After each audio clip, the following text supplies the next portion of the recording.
आज नांदेड जिल्हा काँग्रेस कमिटी व शहर जिल्हा काँग्रेस कमिटीच्या वतीने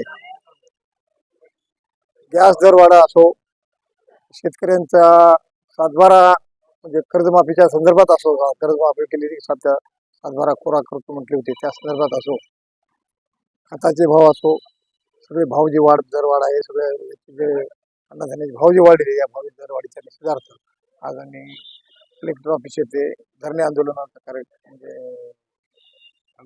आंदोलन करून आज आम्ही कलेक्टर साहेबांना निवेदन दिलेलं आहे. पुढची भूमिका अशी राहील की हे दरवाढ जे आहे त्या चुकीच्या धोरणामुळे, सरकारच्या चुकीच्या धोरणामुळे एक तर गॅस सिलेंडरचे दरवाढ झालीच आहे, गॅसचा तुटवडा आहे, गॅस ब्लॅकमध्ये विकायचा सरास धंदा सुरू झालेला आहे गॅस वितरकांचा. त्याच्यानंतर व्यावसायिक गॅस पुरवठा कमी होत असल्यामुळं शहरातील हॉटेल व्यावसायिक असतील, मेसवाले असतील, आज नांदेड शहरामध्ये जवळपास 30,000 विद्यार्थी बाहेरून इथं शिक्षणासाठी किंवा शैक्षणिक दृष्टिकोनातून इथं शिकायला आलेले असतात.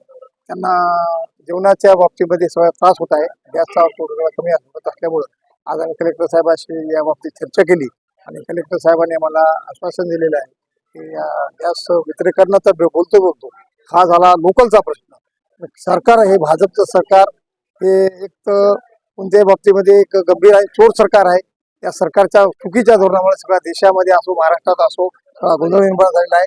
सोयाबीनचे भाव काही दिवसाखाली वाढवले होते, 500-700 रुपये वाढवल्याने केले, पुन्हा कमी केले आणि वेगवेगळ्या माध्यमातून या शेतकऱ्याला मार्ग आहे, धंदेवाल्याला मार्ग आहे. हे सरकार आणि या सरकारच्या विरुद्ध ग्रामीण भागातील जनता असतील की शहरातील जनता असतील, सर्व समाजातील लोक असतील, हे सगळं कंटाळून गेले आहेत आणि या सरकारला निषेध म्हणून आणि येणाऱ्या काळामध्ये 29ला आम्ही या सरकारला खाली घेतल्याशिवाय राहणार नाही. आमचे नेते राहुल गांधी असतील, प्रदेशाध्यक्ष हर्षवर्धन सपकाळ साहेब असतील, त्यांच्या आदेशानुसार हे आज आम्ही मोठं आंदोलन नांदेड इथे केलेलं आहे.